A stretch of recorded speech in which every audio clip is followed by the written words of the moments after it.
आजकालच्या धकाधकीच्या जीवनामध्ये माणसाला आपल्या स्वतःच्या शरीराकडे लक्ष द्यायला वेळ भेटत नाहीये, व्यायामाला वेळ भेटत नाहीये. सर्वजण आपापल्या कामामध्ये व्यस्त असतात. गावाकडे अगदी तीच परिस्थिती आहे आणि शहरामध्ये सुद्धा सर्व लोक आपल्या जीवनामध्ये एवढे बिझी राहतात की जेणेकरून त्यांना व्यायामाला सुद्धा वेळ भेटत नाहीये. अशाच सर्व परिस्थितीमध्ये आम्ही लहानपणापासून अगदी पोहण्याचा आनंद लुटत आहे. आमचे हे प्रशिक्षक आहेत माझे वडील सुखदेव करंडे, यांनी आम्हाला पोहायला शिकवले. जवळजवळ आम्ही एवढ्या 3 वर्षाच्या असल्यापासून पोहण्याचा आनंद लुटत आहेत. त्यांनी वस्तीतील जवळजवळ 200 ते 300 मुलांना पोहणे शिकवले आहे. उन्हाळ्याच्या सुट्टीमध्ये सर्वजण आपापल्या आजोळे येऊन इथे सर्वजण आपापले पोहण्याचा आनंद लुटत आहेत. अजून काय सांगायचं? माझे नाव सार्थक गणेश शिंगे. मी आता 6वीला आहे.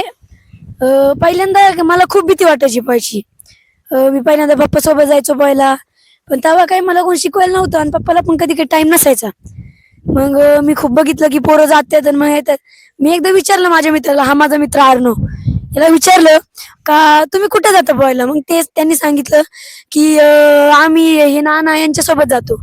मग मी यांच्यासोबत जायला लागलो. मग मी करीब 4 ते 5 दिवसात शिकलो पोहायला आणि आज मी पोहतोय.